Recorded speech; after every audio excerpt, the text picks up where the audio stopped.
an unseen face, and knowing not your time or place. Tomorrow's child, though yet unborn, I met you first last Tuesday morn. A wise friend introduced us to, and through his sobering point of view, I saw a day that you would see. A day for you, but not for me. Knowing you has changed my thinking, for I had never had an inkling that perhaps the things I do may someday, somehow, threaten you. Tomorrow's child, my daughter's son, I'm afraid I've just begun to think of you and of your good, though always having known I should. Begin I will to weigh the cost of what I squander for what is lost, if ever I forget that you will someday come and live here too. Tomorrow's Child by Glenn Thomas.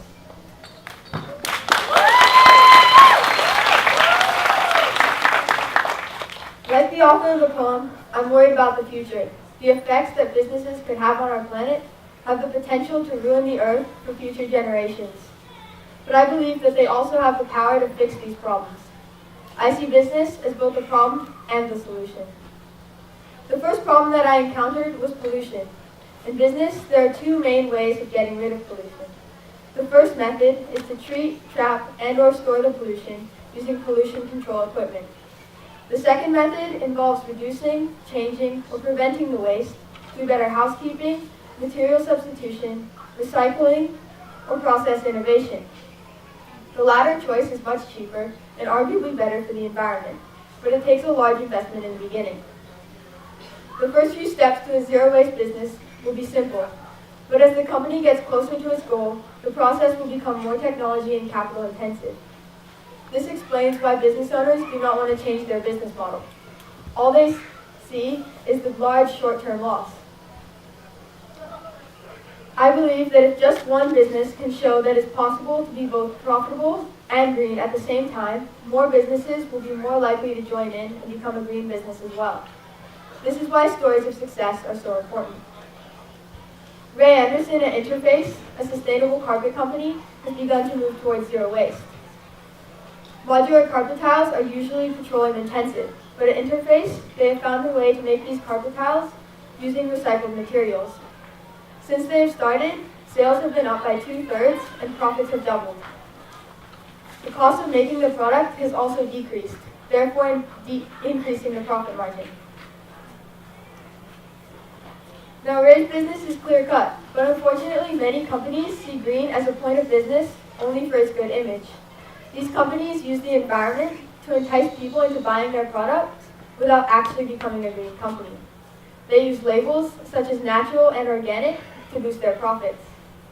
Products with the label USDA Organic routinely sell for twice the amount of their conventional counterparts. And according to the Washington Post, a company selling soybeans in the US illegally put this label on their soybeans, and the value of their soybeans increased by about $4 million. Free range is another widely misunderstood label. In the UK, free-range chickens are often housed in sheds and can be held with 8 other chickens per square meter. This is the equivalent to 14 adults living in a one-room flat. In the US, chickens are considered free-range if there are no more than 10,000 of them per hectare. The NOP, or the National Organic Program in the US, has no definitions of the terms sustainably harvested and free-range, and has no restrictions on drugs and growth hormones.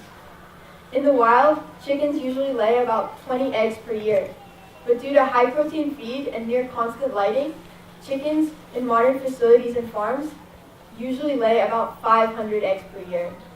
Is that your definition of free range? Some argue that these labels are forms of greenwashing. They create a false sense of doing the right thing and can make it harder for businesses that are actually green to advertise effectively. This raises the almost impossible question: what defines a green business? The company Apple runs 100% on renewable energy in 24 countries. They are trying to run 100% on renewable energy everywhere. But they're also well known for their use of planned obsolescence, meaning that their products are purposely made to break down after a few years. ExxonMobil has invested $600 million into algae farms, which turn sunlight into automotive fuel. And they have also invested into a type of gas called LNG, which supposedly emits about 50% less carbon dioxide into the air. But they are still a gas company. They mine, pollute, and exploit. To me, a green business is a business with minimal impact on the environment, society, and the communities located nearby. It is a business that strives for sustainable growth, meaning that it can sustain itself without complications for the indefinite future. It is also a business that considers the environment in every single one of its decisions, while still turning a profit. I didn't realize how hard it was to define or create a green business until I started the Friendly Alien with my brother. We sell palm oil-free Oreos at the farmer's market at Green School. One evening, about 2 years ago, after a recent trip to Borneo, my brother made brownies. They were delicious, and I thought to myself, how much could I sell these for? With Bamboo Palooza just around the corner, I saw an opportunity to make some money and do something good for the environment. So with very little need for convincing, my brother and I teamed up to make our Oreos. 15% of our profits go to the Borneo Nature Foundation, a not-for-profit working in Borneo to save the orangutans and the forest they live in. So far, my brother and I have been quite successful, and people have even said that they enjoy eating our Oreos better than the packaged ones. We have also been able to donate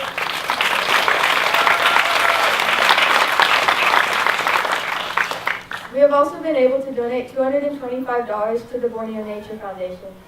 But I've realized that it's not always easy creating and maintaining a green business. The first challenge that I faced was packaging. People kept coming up to our stands and asking if there was anything to take the Oreos home in, but the answer was always no.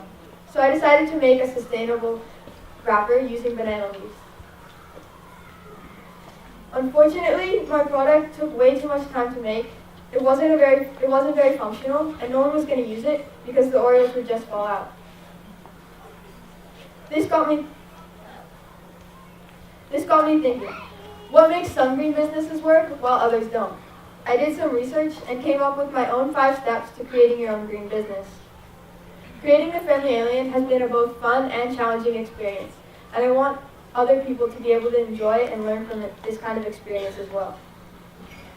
Step 1. Find a problem that bugs you, something that you think needs fixing, but also something that others around you want to fix. Step 2. Find opportunities. Work off ideas that already exist. Use the local community. It doesn't need to be some new and revolutionary idea.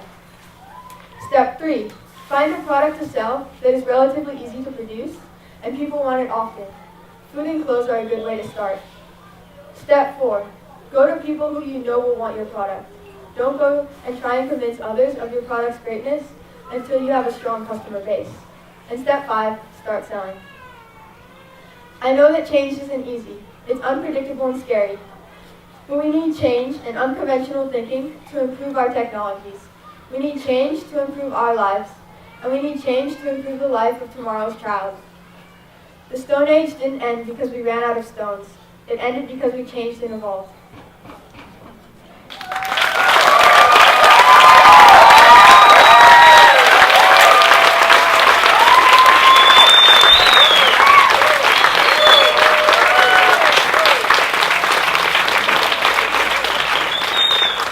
I'd like to thank my teachers, parents, and friends for being so supportive, and to my brother for helping me to make the best Oreos ever. I couldn't have done it without you guys.